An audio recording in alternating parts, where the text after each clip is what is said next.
ukiwa jela, hata watu hawajuangi ulifanya nini. Kila mtu ameenda jela ni mwizi, ni muuaji. Nobody amekuja kukuvisit. Me, I have relatives in Nairobi. Wengine naonanga tu waliniona somewhere. Oh, that's my aunt. Oh, that's you. But they never came to visit me. Niliona my son. Mtoto amekonda.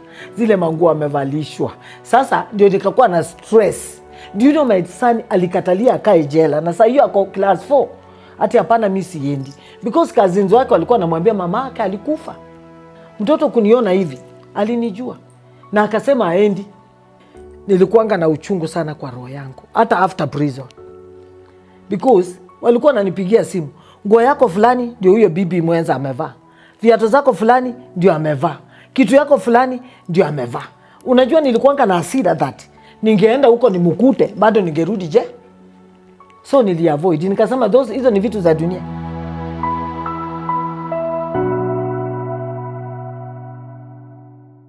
Kwa majina naitwa Robby Mukonjero. Mimi ni mama wa watoto wawili. Natoka Western. And mimi nilikuwa nimeolewa. Nilikuwa nafanya kazi kama manager kwa hoteli moja Western. Na nikaolewa. After kuolewa nilikaa vizuri. Lakini kukakuwa na maneno hapa na pale. My husband akashikana na mama mmoja.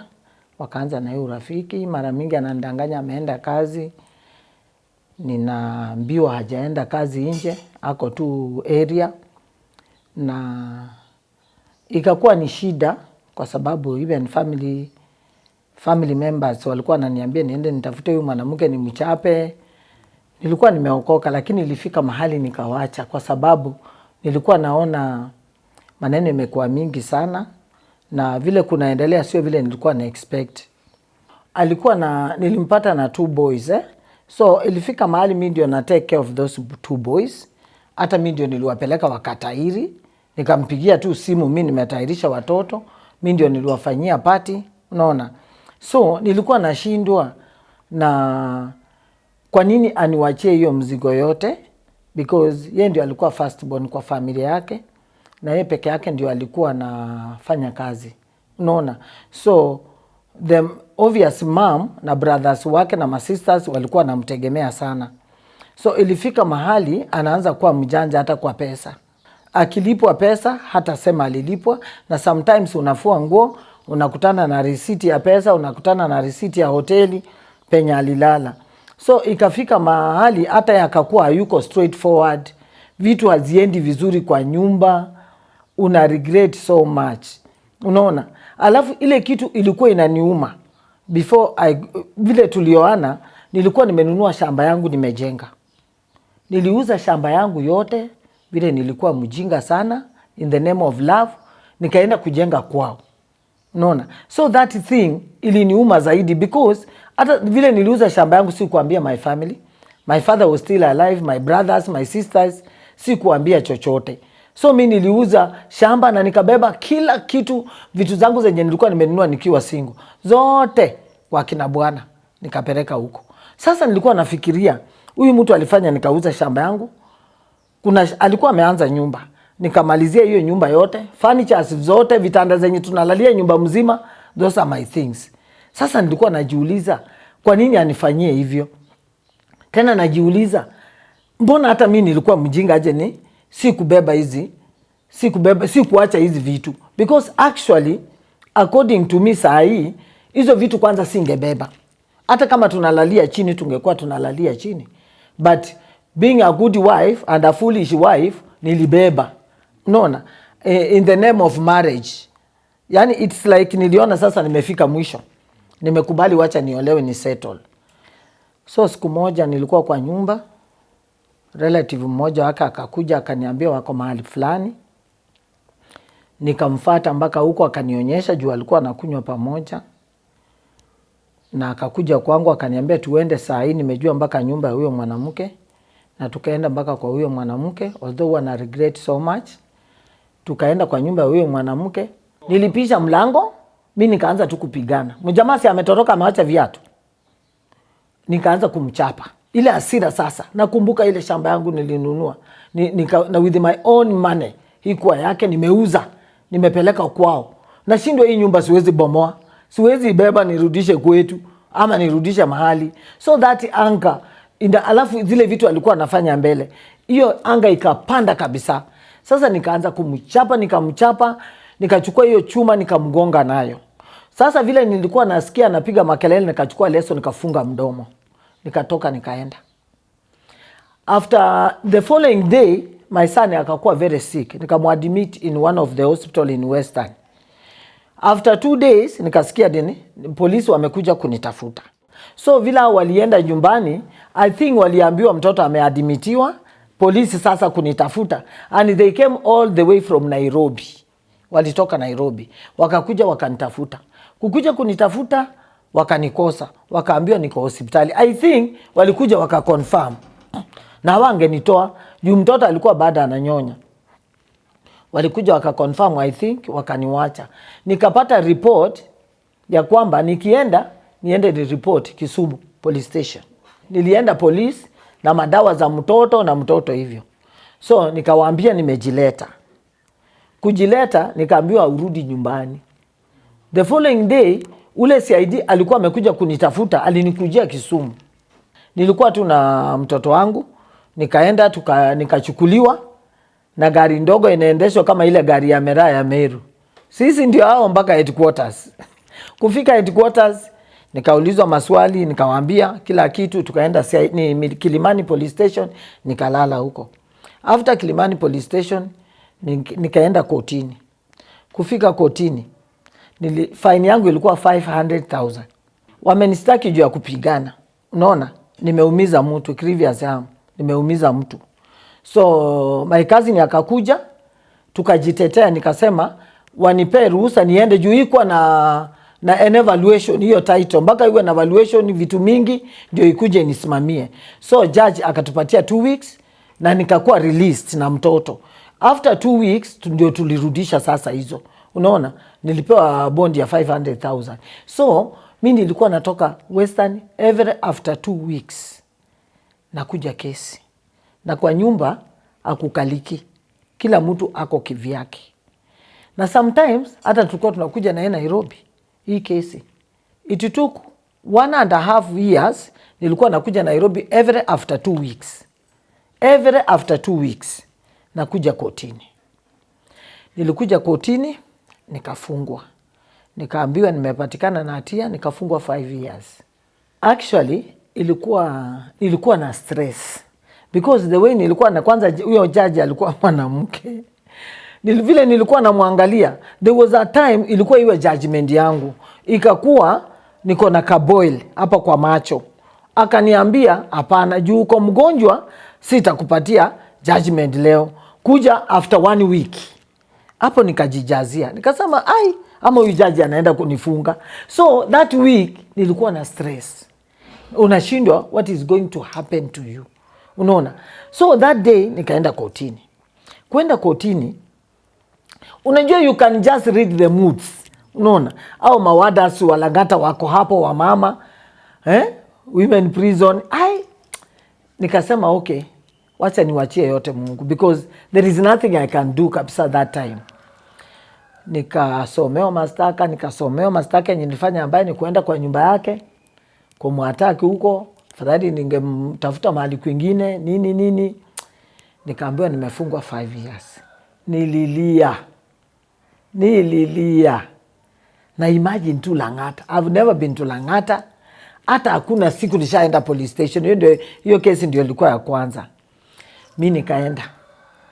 Wacha nifike Lang'ata. Naambiwa kaba. Sijui kaba ni nini. Kumbe ni kusquat. Wacha nipewe reds. Kuna fimbo zingine zile za tili, mafuta ya tili. Walikuwa wanaunganisha 3 ama 4. Na huyo madam ni rafiki yangu sana mpaka wa sasa. Alirudi akakuwa rafiki yangu. Unajua mimi waliniambia kaba, mimi nikakaa chini. Nikachapwa. Sijai sikia uchungu kama hiyo my people. Sijawahi. Niliregret 100 times. Haya, kukuja unaambiwa ulifanya nini, explain, unatupiwa kunguru yenye merarukana. Hiyo ni day 1 sasa. Umefika Lang'ata. Unapewa kunguru yenye meraruka kila mahali na uko naked na au afande wako hapo. Imagine wanaume. Unavaa nguo imeraruka huko unashikilia tu na mkono. Sasa ndio muhesabiwe muende kwa ward. Kufika kwa ward. Kila mtu anakuita. Kuja hapa. Ulifanya nini? Uko ward kuna Kamino advocate. Kuna Mwite. Kuna wakina Cliff Ombete. Ulifanya nini? Unaambia nilifanya hivi na hivi. Umefungwa miaka 5 na mimi nalia. Wananiambia acha kulia, utang'ung'uta hiyo miaka yote 5 umalize. Unalia nini hapa? Na tumefungwa 20 years and we are still here. Wacha kulia, tuambie ulifungiwa nini? Nikanyamaza. Sasa nikamwambia mimi nilifanya hivi na hivi na hivi. Mwingine ananiambia hiyo ingekufunga. Ungesema hivi na hivi na hivi. Advocates wameamuka sasa. Ungesema hapa hivi na hivi. Hivi na hivi. Nikasema Sasa vile nilikuwa nakuja Nairobi, sikuwa nakuja na mtoto. Nilimwachisha matiti, alikuwa anaishi nyumbani. So vile nilifungwa that day, I was thinking of my daughter. Ako Uganda. Ako form 3. My son. Uyo almost 2 years saa hiyo. 2 years na kitu saa hiyo. Nimemwacha nyumbani. Hatujasema chochote. I was not expecting that. Mi nikaenda jela. Nililia usiku yote. Sikulala. Mattress. Ile mattress naona jela. Mi nimetafuta huku kwa maduka sijaipata. Me and my friend Saga, there was a time. We went round. We want to see this mattress. Hatujaipata. It's like they have special order ya hiyo mattress za kwenda jela. Kwa sababu haziko kwa maduka. Nobody can buy. Nikasikia wanaamuka 3 wanaanza kuoga. Nikaenda nikaomba kasabuni kakibanda. Nikaenda mpaka wapi? Kwa bafu nikaoga. You have nothing saa hiyo. Nikaoga. Asubuhi tukaitwa. Tuende tukunywe uji. Nilifika huko Mururu. Ile ya jela hiyo. Na ni moto. Huwezi shika. Nililia. Because you cannot even hold it. Au wengine wakasema huyu bado ako na damu ya raia. Hapa damu itakuwa baridi, hii Mururu utashika tu. Believe me or not. After 4 days nilikuwa naikunywa, hata naona tu ni kitu tu tamu. After that nilirudi the following day. Sasa after kunywa hiyo uji tulienda sasa documentary office. Unaenda kupewa kazi yenye uko supposed kufanya kwa prison. Sasa mimi nikapewa kazi ya kusukua boma. Hakuna jela iko safi kama ya Lang'ata. Na I'm talking about Lang'ata because I was there. Nilipewa brush. Unasugua bawe. Munapaka omo. Wageni wakikuja, yani ni white kila mahali. Nikasugua. Siku moja, madam akaniuliza, mama ulikosa nini? Nikamuelezea. Akaniambia, and that time nilikuwa nimeanza kushikwa na kama niko na asima. Juu ya hiyo baridi ya Lang'ata, saa hiyo hakuna sweta. Ni hivyo tu. Huna chochote, umevaa tu hiyo. Haya, madam akaniambia, sasa wewe utakuwa ukimwagia watu maji. Wakifanya nini? Wakisugua. Nikasema, Mungu ni mwema, amenikumbuka. Sitainama tena. Nikakuwa namwaga na kupiga kelele. Saa hiyo madam apiga, wewe sugua hapo. Madam saa hiyo wako tu kando. Nikafanya hiyo kazi, nikapita hiyo interview. Madam akaona I'm the best. Actually, ukiwa jela, afadhali ujihumble. Usipojihumble maisha yako itakuwa mbaya. Na those days jela ilikuwa mbaya. Sio kama saa hizi. Reforms zilikuja nikiwa karibu kutoka. Siku moja kuna madam alikuwa dio anaitwa Helen, akaniita. Akaniambia wewe na Saga, my friend Saga, ndio mtakuwa trustees. Trustee, sasa we ni prefect of the prisoners. Hutakula ile chakula yao. Mnajipigia your special food. Hamutakula hiyo chakula yao sasa. Sasa nikapewa trustee. Hiyo trustee munasimama tu na madam. So kazi yako ni kusema do this, do that. Do this, do that. Una make sure jela mzima ni safi. Unaona? Nikasema Mungu amenikumbuka. But in prison hata upewe nini? Hii freedom yenye watu wanatembea. Ukienda jela ndio utajua ni amana. But ukiwa hapa nje huwezi jua. nilienda prison, nilijionea mambo. Wamama wa robbery, mimi sikuwa ijua. Ati ladies wako wa robbery with violence ama wanaua. I knew it in prison. And you know, in our tradition where I come from, wanajua huwezi kula na mtu ameua, lakini si tulikuwa tunaishi na hao. Unaona? Saa zingine usiku mimi nasaga tunashindwa, nasema na huyu fulani alikufa. Siku moja inaweza amuka hata si tuuawe hapa. Unaona, those minds zinakukujia kabla u accept that huyu ni mwenzako tu, ni kitu ilifanyika tu, ni vile yako tu makosa ilikufanyikia. Tukakaa vile nilikuwa trustee, maisha ikaanza kuchange. Sasa nimekuwa mdozi wa wafungwa. Mimi nasaga.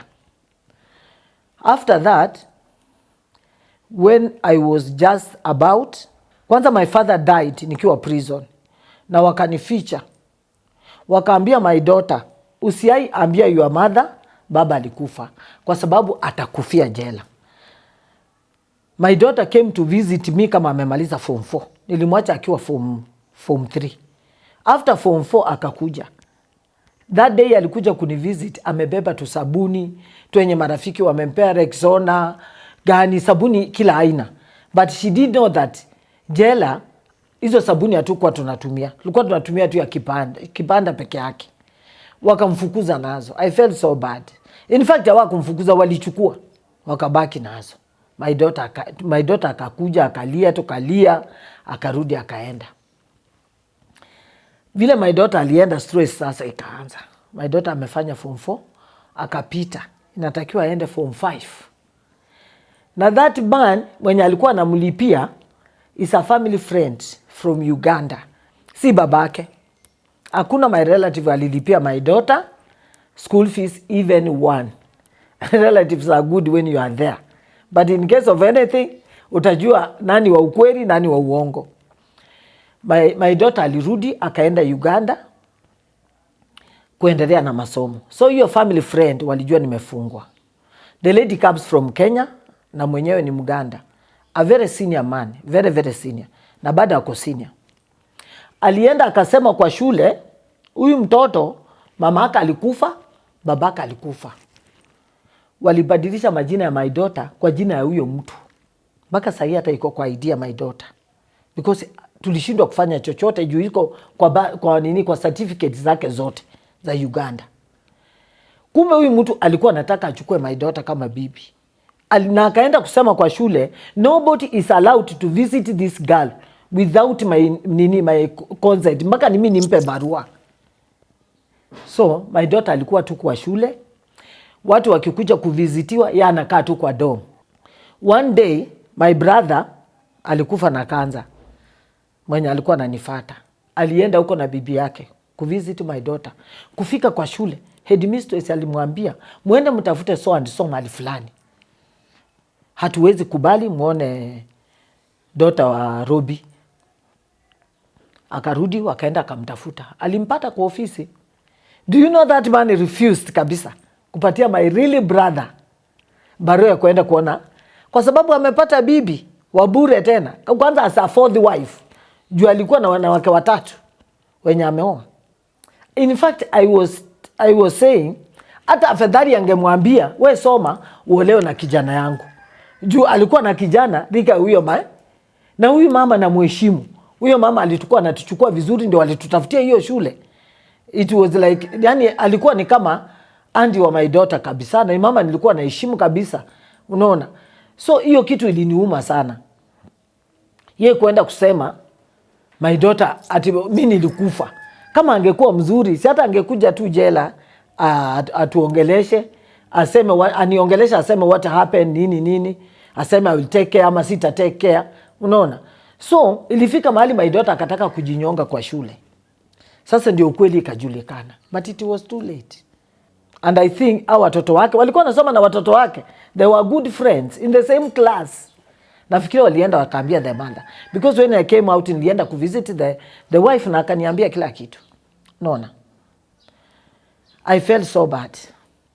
I have a friend of mine who died. Alikufa tu kama nimetoka jela, nimekaa like 2 months. Nilimpigia simu, mtoto wake anashika, anasema mami alikufa. Kumbe alikuwa na cancer. She used to come. She was a nurse in Mombasa. anatoka Mombasa, anashuka Lang'ata, nampea message ya my daughter, anaenda Uganda kuona my daughter, anatoka Uganda, anashuka Lang'ata, ndio aende Mombasa. Imagine every month, Rachel used to do that. After that, my daughter alifanya form 4 akapita. Kupita, Rachel akaenda to this man, akamwambia, sulipia Maureen form 5 na form 6. Akasema siwezi. Hata nini ifanyike siwezi mulipia. So obvious Maureen alikataa maneno yake. I thank God for that. Because angekuwa mwingine, Mungu tu alimprotect. Angeona mamangu ako jela, sina nini, wacha tu nilale na huyu mzee basi. Unaona? Lakini my daughter alikataa kabisa. Sasa vile Rachel alienda kuona amekataa, akaambia my daughter, huyu mtu amekataa kabisa. My daughter alienda akatafuta the sister auntie yake hapa Nairobi. Hata I can't know how my daughter alitrace that house. Juu nilienda na my daughter huko, imagine akiwa primary. Hata nashangaa sana vile my daughter alijua hiyo nyumba. My daughter alienda mpaka huko. I normally say, so thank you so much Mrs. Kamau. Alienda mpaka kwa Mrs. Kamau. Alikuwa auntie yake. Akaenda mpaka huko, akamuelezea mama ako jela. The following morning, niliona nimekuja kuitwa saa 2 nienda kwa officer in charge. Nikashindwa leo nimefanya nini? Kwa officer in charge, kwa red carpet, ukiwa mfungwa, usikie unaitwa kwa officer in charge, unashanga. Kwenda, nakuta my daughter ako kwa gari, akani wave. Nikashindwa ni nini? Kuingia ndani napata Miss Kamau na the brother. Wakasema, from today, don't worry about Maureen. We are going to take care. Nitamsomesha form 5 na form 6. Na akifunga, atakuwa akikuja kwangu. Unaona? Nikasema sio, ni Mungu ametenda. Roho ikatulia. Roho kutulia, nikaingia huko ndani. Nikafanya kazi. So one day, this husband of mine came. Akakuja. Kukuja, akaniambia, ukitoka, maneno iliisha, ukitoka, turudi back. Nikakumbuka niliuza shamba yangu, kila kitu nilibeba. Nikasema it's okay. Saga, tulienda na Saga in fact, kumuona. Akasema ni sawa. Saga akaniambia just forget about it, mforgive, we rudi kwako. Nikasema ni sawa. Mimi nikasema nitarudi kwangu. One day, nikaambia madam, hebu pigia huyu mjamaa umwambie niko karibu kutoka. Kupiga simu welfare office, mwanamke ndio anashika. Nikamwambia hapana madam, nafikiria huyu ni sister yake, maybe wa Mombasa amekuja, hebu mpigie tena. Na hiyo siku ilikuwa siku ya nyama. Unajua jela siku ya nyama ni siku kubwa. Siku kubwa sana. So, madam akaenda, akapiga simu. Kurudi, madam ananiambia, amesema ni bibi yake. Nikasema tena bibi yake. From where? My bed. My own bed. I bought it with my own money. Bibi yake. Where do they sleep? My money. Nilimaliza hiyo nyumba. Nikaanza kulia, nikaenda kwa room. Tulikuwa trustee, tulikuwa na room yetu. Nikaenda nikafungulia TV. Kuna hii wimbo ya Rose Muhando, Yesu nipe, nimekukimbilia wewe. Nikaisikia tu, Yesu nipe uvumilivu. That was the end. Mungu alinipa hiyo uvumilivu, nilinao uso, nikarudi nikaenda jikoni as if nothing happens. Nikaendelea na duties zangu, tukamaliza. Sasa usiku ndio nilianza kupea Saga uondo. Nikamwambia vile kumeenda. Na that time nilikuwa nimeanza kugojeka. Na konjeka on and off. Mwili yangu, I was 93 kilos. Nimerudi around 46. So, Saga akaniambia siku moja, when that man came, Saga akaniambia, my dear, huyu mtu anakaa mgonjwa. But, nataka siku moja tuambie Sister Konyinyo, akuje, akutest VCT, akupeleke VCT utestiwe uone itatokaje. And nilikuwa naenda Kenyatta mpaka nakuwa admitted, and I will never forget this day. There was a time niliadmitiwa Kenyatta, and nikaambia daktari fanya testi zote, VCT, kila kitu yote kwangu, because I was very sick na sikuwa nakula chochote. Huyo akafanya the following day anakuja ananiambia hakuna kitu. So I was imagining maybe aliona ugonjwa lakini aliogopa kuniambia juu mimi ni mfungwa. Unaona? One day nilikuwa tu hapo nimelala. Another man came. Nilikuwa tu nimelala, ndio wameleta lunch hapo Kenyatta. Another man came. Ananiombea tu kwa Kijaluo na ananuka pombe for almost 1 hour. Na imagine madam wako hapo nje, na before uone mfungwa yote mpaka upitie kwa huyo madam. Na madam hata hakuamuka akuja aone ni nini. Akaomba kwa Kijaluo, akaomba na ananuka chang'aa. After kuomba akaniambia unajua mimi nilikuwa kwa mazishi huko Kibira, Mungu akaniambia nikuja niombe tu mtu mmoja ila hapa kwa hospitali. Nikashindwa, kwani mimi nakufa? Mimi tu ndio aliona from Kibira. But do you know, I'm telling you the true story. After that, nilianza tu kusikia njaa. Na nikaanza kukula. Nikaambia madam that day, munidisiaje mimi narudi Lang'ata. Madam akaniambia, tena nikudisiaje na wewe bado uko mgonjwa? Daktari akakuja. Hiyo saa 7 sasa daktari kurudi, na mwambie mimi nataka kuenda. Akaniambia basi wacha tutakudisiaje in the morning. Na nikarudi Lang'ata. Kufika Lang'ata nikakuta tumewekewa room yetu na Saga. Tumewekewa mpaka music system. Jemi Mathiongo, tuliimba na Jemi Mathiongo wimbo Yesu Pendo Lako. Ametunulia music system. Tuko kwa room yetu sasa peke yetu. Nikafika wakaniambia go and eat, uende tukuonyeshe penye unaenda. Nikakuta Saga amenibebea vitu. Kufika hapo the following Sunday, Saga kumbe wameorganize na Sister Konyinyo. We were just singing. Saga alikuwa na praise and worship.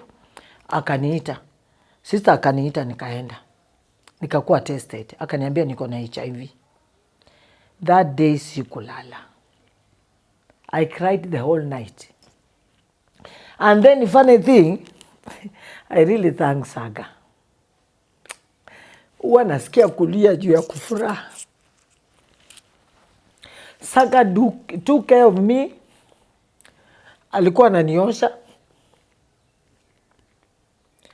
ananilisha. And you know she was very lazy. It's me who used to wash clothes for her. Hizo mablanketi. But that time alilipa. Yeye ndio alikuwa ananifanyia kila kitu. Ananivalisha nguo.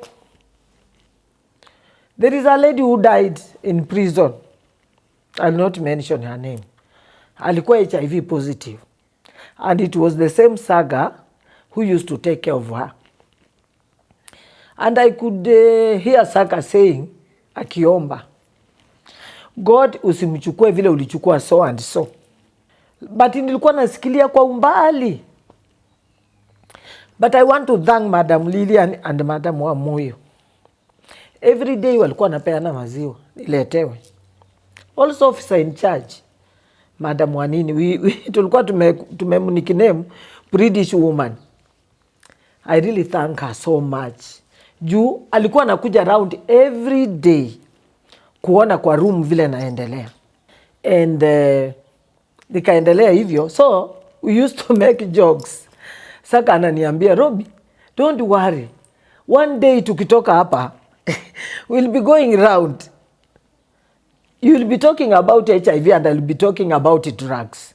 Sasa nilikuwa nasema kwa roho, is this Saga know what she's talking about? Ama anaongea tu. Ndio nisiwe na huzuni. Unaona? But alikuwa anapeana, tunaongea usiku na tulikuwa tunaishi na mama wawili walikuwa wameua wazee wao. They were trustees, very very old ladies. So mimi na Saga usiku tunaongea, ananipea moyo. But you know those days nilikuwa na stigma. Sikutaka mtu ajue. Unaona, obvious. Hata right now we still have stigma. Pato kuna stigma, a lot of stigma. So Saga alikuwa ananiongelesha. Sasa nika pick up. because vile nilianza hizo ARVs nilikuwa naenda Mbagathi. One day kwenda Mbagathi na madam mwingine, nikasikia anaambia madam wengine Robby ako HIV. Si nilitusi huyo madam. Si nilikuwa na hasira. I was ready for anything. Nikamwambia hivi na hivi, hata nikikufia hapa jela, hutaenda kunizika kwenyu ama hutakuja kwa matanga. Why are you talking about me? But she came and apologized baadaye. After that, tulikaa na Saga my friend. Tukakaa, siku yangu ya kutoka ikafika. So, nilikuwa nitoke December 26. So, sinikajua, obvious natoka 12th. Jusua wanawachilia watu. Wenye wamebakisha na 6 months kurudi chini. Simi nikatoka, nikajua natoka. Wacha niambie my brothers wakaniletea my son na my daughter. Niliona my son. Mtoto amekonda. Zile manguo amevalishwa. Sasa ndio nikakuwa na stress. Nikaanza kulia. Saga ataniambia wacha kulia, mtoto ataona. Do you know my son alikatalia akae jela na sasa hiyo ako class 4. Hata hapana mimi siendi. Because cousins wake walikuwa wanamwambia mama yake alikufa. Mtoto kuniona hivi alinijua na akasema aendi. Because they thought that nitatoka hiyo siku. So my daughter alikuja na sasa my son. The first time kuona my son. Grace Saga akaongea naye anamwambia oh don't worry. Akaanza kumwambia teacher yako anaitwa nani nini. Mtoto akapembelezwa, mtoto akaenda, nikabaki. It was like those days zilibaki, it was like 1 year. And then I remembered, wafungwa waliniambia nitangung'uta mpaka siku ya mwisho. Na kweli nilingung'uta. Unaona? Si kutoka na hiyo amnesty. After me kutoka, ndio Kibaki alisema sasa wafungwa watolewe. Unaona? Nikaenda nyumbani. So when I went home, I don't have a mother. Mama alikufa tukiwa wadogo. I don't have a father. I have my young brothers and their wives. Unaona? Ukikaa na, unaona saa hiyo uko na stigma mbili. You are HIV positive, you are an ex-prisoner. Unaona? Imagine watu wanakuchukuaje. And then, funny enough, ukiwa jela, hata watu hawajuangi ulifanya nini. Kila mtu ameenda jela ni mwizi, ni muuaji. Nobody amekuja kukuvisit. Me, I have relatives in Nairobi. Wengine naonanga tu waliniona somewhere. Oh, that's my aunt. Oh, that's you. But they never came to visit me. My brother used to come once a year. But I thank my friend Saga. Watu wake wakikuja, wakileta mikate, pesa mikate, tunakula na yeye. Unaona? Mimi nilikuwa nakuja kuvizitiwa once. My brother, now my relative, apart from that friend of mine, once a year, ndio my brother anakuja. Because it is far also. Singemlaumu sana. Ni mbali na mtu anafanya kazi, also ana hustle. Kutoka nilienda kwa my young brother. Kufika huko, tukakaa, I became so sick. Nikakuwa na TB. Nikaanza kutibiwa. Nilikuwa bedridden in fact. Nikatibiwa. So one day, nilikuwa nimelala nje mahali. Nikasikia one of my brother's kid, last born, akiambia auntie yake, usikulie hiyo sahani, ni ya auntie yako na ukimwi. Usikule na hiyo sahani. So I felt so bad. Na nikasema, sina mama ama baba mwenye nitaenda kwake ama elder brother. I called my daughter. Anyway, I normally say my daughter is my hero. The reason why huwa nasema huyu mtoto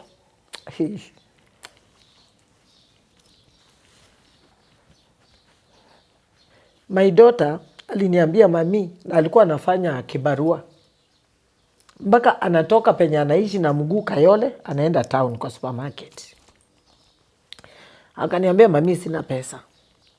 But tomorrow kuja na my brother. Wacha tulale kwa street. Wacha tulale mahali popote. But tutakuwa family. Hiyo sio kitu. So we came the following day. Nikakuja nikajoin my daughter. Tulikuwa tunaishi Masimba kwa karumu kadogo. Kichwa iko mwisho, miguu iko mwisho. So one day, saa hiyo nimeanza kusikia vizuri kidogo, my daughter ameniwacha ameenda, nikaenda kwa neighbor, nikapata kuna bishop alikuwa anahubiri, Bishop Masinde. When my daughter came in the evening, nikamwambia, Maureen, kuna bishop nimeona kwa TV, kwa NTV akihubiri, na ningependa niende hiyo church. And imagine, nilikuwa kwa church Kakamega, one of the churches. Nikaenda, the only person I can share my story with is a pastor. Juu nimetoka prison, I'm saved. Nikaenda nikapea pastor my story.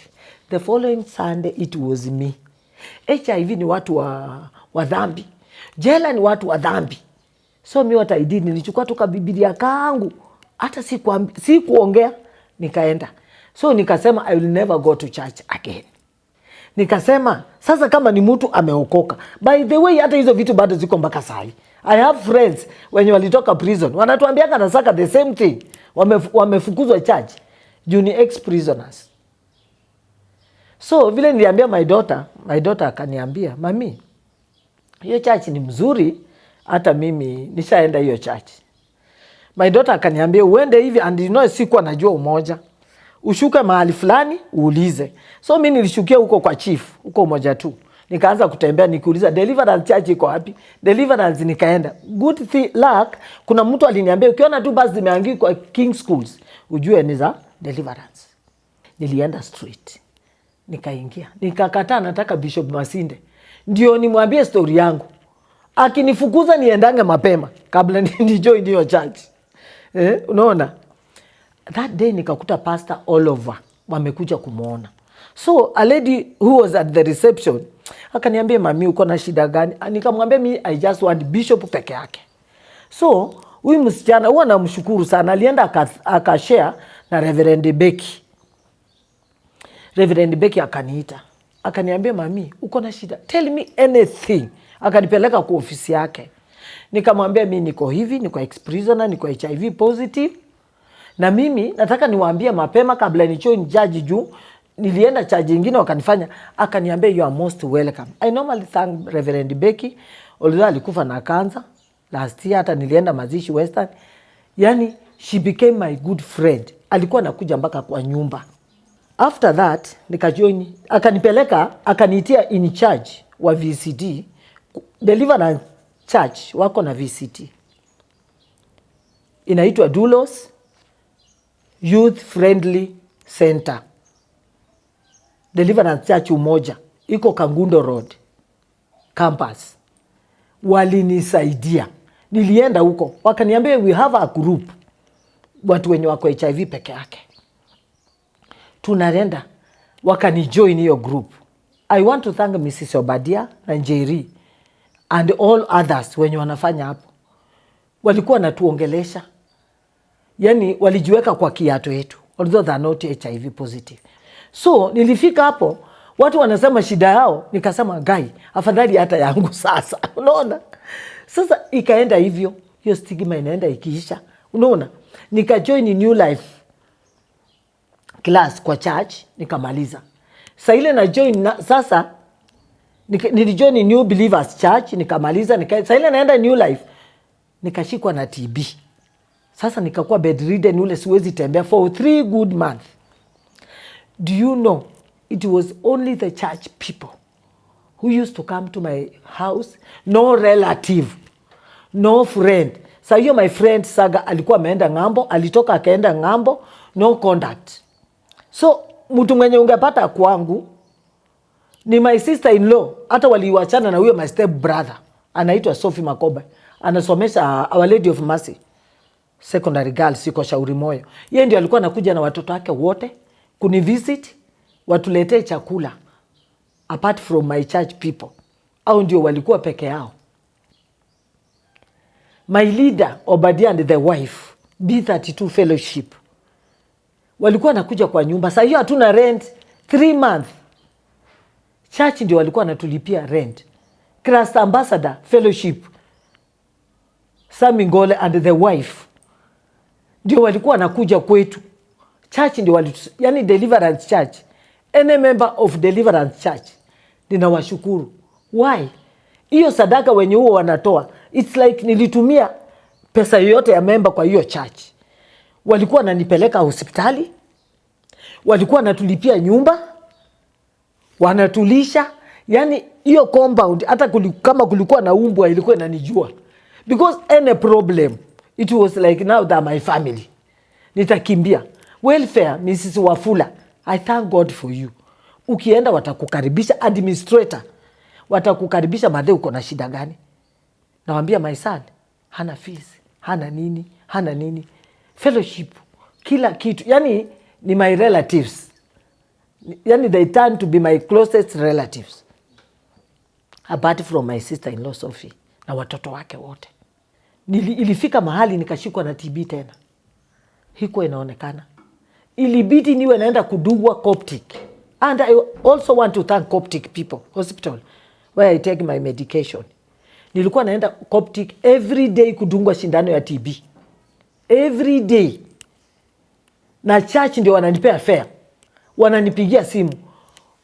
Umepata fare? Mwingine anapiga, our leader Obadia, Sam Ngole bibi yake Lucy. Umepata fare? Umefanya nini? Imagine nikadungwa hizo 56 injection every day, nikamaliza na dawa. So after kumaliza hizo, mwili ikaanza kupick up. Nikarudi kwa klasi yangu ya New Life. Kwenda New Life, mimi husema with God hakuna kitu yenye iwezekani. Msinione hivi.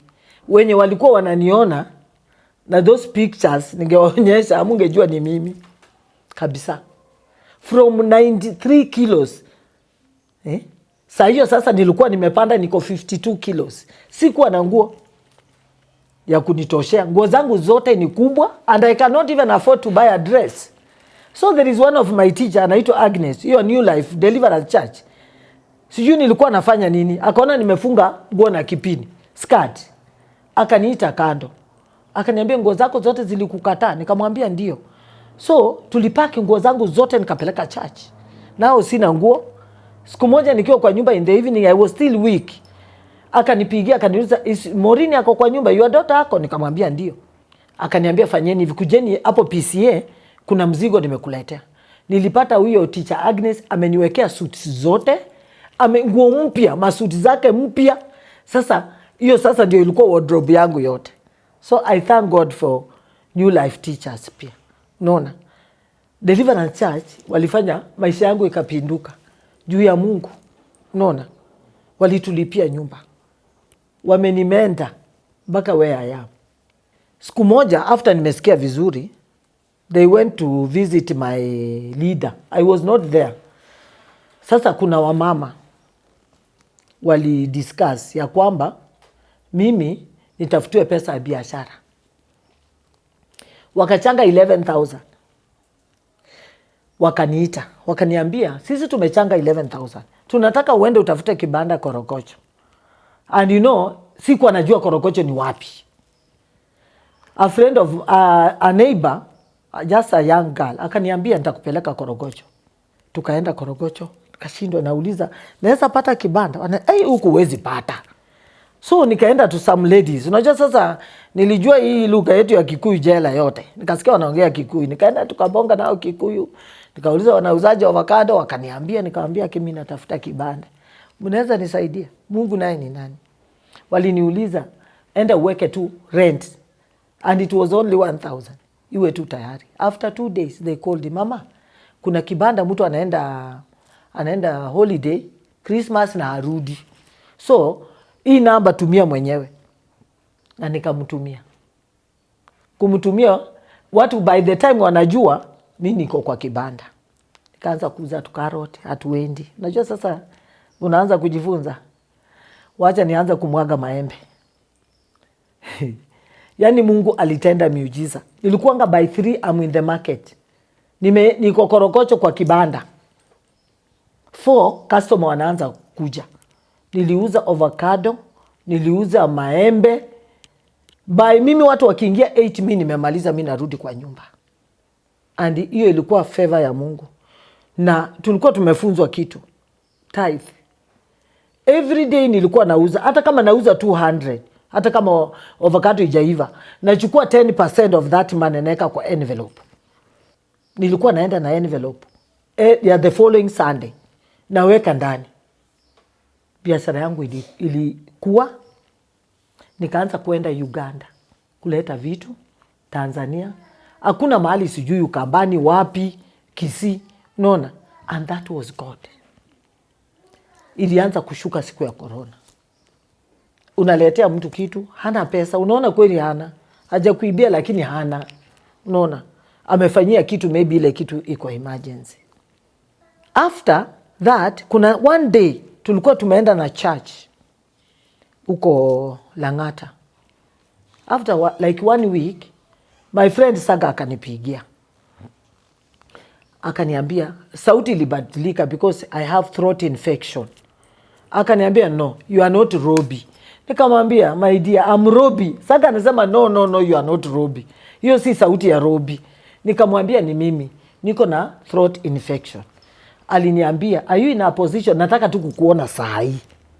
Nikamwambia ndio. Nikachukuana na my daughter shoe. Tukaenda mpaka kwa Saga. Akaniona hivi ndio akaamini ni mimi. Tukaendeleza urafiki penye tuliwaachia, vile tuliwaachana. If I die right now, it is only Saga mwenye atapeana my testimony, mwenye ananijua. Hakuna mtu mwingine. It is only Saga who can give my testimony. Nobody else. And always, I normally regret why I did that. If you are a lady outside there and your husband is cheating on you, usipige huyo msichana kwa sababu yeye ndio alienda kumtongoza. Although kuna wengine siku hizo wanatongoza pia wanaume. But the best thing, uende kwa mtu wa kanisa. Ukiona vitu haziwaki, zimekataa, my friend, jitoe tu kwa roho safi. Uende tu badala ya kupigana na urudi kwa jela. Because jela is not a good place. Penye God amenipeleka, amechange, you know? Because I normally tell God, and I normally tell people outside there, I will never die because of HIV. And I normally thank God because kanza haina dawa mpaka ununue. Watu wa HIV, na sisemi mwende muambukizane because it's a crime. Do you know in Kenya hawajai kuimplement hiyo. Ukiambukiza mtu ukimwi inatakiwa ufungwe 3 years. Like me, huwa naenda Milele FM kupeana my testimony kwa kina Masi Mbone, Shangwe na Utukufu on Sunday from 11 to 2. Huwa tunaenda hata na my friend Saga. Na nilienda huko nikaongea about my status. I was shocked. Watoto wenye wananipigia ni youth. Ni youth walikuwa wananipigia. Ananiambia sina transport ya kwenda hata kuchukua dawa. Ninauliza Mungu, what is this now? Mimi mwenyewe ni hustler. Huyu mtoto ameona it's only me. Ni youth, watoto wa form 1, form 2, form 3, form 4. Mpaka wengine nimeenda kuwa visit mpaka Kitale kwao nyumbani. That's why I'm saying kuna stigma. Kuna mama mmoja hako Kitale kwanza, alikuwa anafukuzwa mpaka kwa mto pale pa kuchota maji, mpaka chief aka-intervene. Na nilienda mpaka kwa huyo mama from Nairobi to Kwanza. And then I have 2 friends wenye wao wanasaidia watoto direct. Na waambia hapa kuna huyu mtoto wenye wako HIV peke yake. Huyu mtoto ako hivi na hivi. Kuna watoto all over, but I can't afford to feed them. Mtoto anakuambia ana mwingine hana baba hana mama. Mtoto ni mgonjwa. Kuna mwingine nilienda kumuona vinonda tupu. Mpaka nashindwa nifanye nini? Unaona? Na hizo namba zangu walipata through Milele. Na kuna wenye niliongea nao mpaka wakaenda wakachukua dawa. Wananitumia mpaka WhatsApp. You know, and I'm happy for that. Hiyo ni kibali. I normally tell people, HIV people are the people too. Prisoners are people too. Ex-prisoners are people too. Ukiwa na mtu ako HIV positive, hiyo ni kitu inapita tu. Na mimi nilisema sitakufa ugonjwa wengine. I normally have throat infection. I have high blood pressure. Arthritis. Sometimes I can't walk. But tukiwa na shughuli, natoka nikifanya hivi kama baada, nikifika huko mbele natembea. Who said that HIV people cannot work? Nani? ni vile unajiweka. Na wewe kama uko hapo nje uko HIV positive, sitaki kukuona umelala chini. Meza dawa zako vizuri. And me, I don't believe this thing yenye mtu anasema lazima akule chakula mzuri. Kukiwa na mboga, sometimes kuna season, mboga za kienyeji ni cheap kwa soko. Kula hiyo wakati mimi nilikuwa naweka stock kwa mwili. Because maybe inafika mahali I can't afford. Those fruits nazikula kabisa. Nikijua zikiwa expensive I will not afford actually. Which is true. Me, I normally huwa nashukuru sana Saga. Because kama angekuwa mtu wa stigma, hatungekuwa tunatembea na yeye. Ile vile alikuwa ananiambia. By the way, there is we have a YouTube channel, Saga Prison Stories. Please subscribe. Share. Weka hizo comments zenyu zote. Mtuambie what you want us to do. I normally really thank Saga. Because hata nikiwa kwa nyumba alikuwa ananiita anytime. Robby, uko wapi? The time we started shooting, aliniambia tu the following day, beba nguo mbili, tunaenda kushoot. Nikamuuliza, wewe kichwa chako ni mzuri, tunaenda kushoot nini? Akaniambia hakuna content, si ulikuwa prison, tunaenda kushoot about prison, what you went through. I'm coming for you now. Na anakuja ananipick. Nikiwa down, ananiambia Robby, I'm coming for you. Namwambia sina transfer, na no, I'm coming. Unaona? Niko down na dawa za throat infection, they're very expensive. Sasa ananiambia wewe kuja tuende kwa chemist nikununulie dawa. Unaona?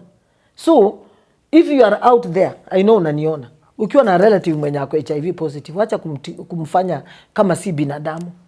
Ile nimejifunza, hasira ni hasara. Hasira ni hasara.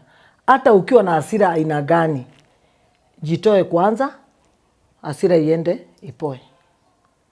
Whether you are a man, whether you are a lady, jitoe tu kwanza. Because mimi nilikuanga na uchungu sana kwa roho yangu, hata after prison. Because walikuwa wananipigia simu, nguo yako fulani ndio huyo bibi mwenza amevaa, viatu zako fulani ndio amevaa, kitu yako fulani ndio amevaa. Unajua nilikuanga na hasira that ningeenda huko nimukute, bado ningerudi je? So niliavoid. Nikasema hizo ni vitu za dunia. Why should I go back there?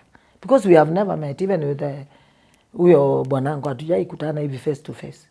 If you are out there and you are going through challenge ya watu hawakutaki juu ya HIV, or you are an ex-prisoner, please you can contact me on 07 11 75 82 08 and I'll talk to you. Tutaongea juu tunajua penye kiato inatufinya. Nataka nianze YouTube channel for HIV people only. We should be sharing our problem, na najua God will open doors.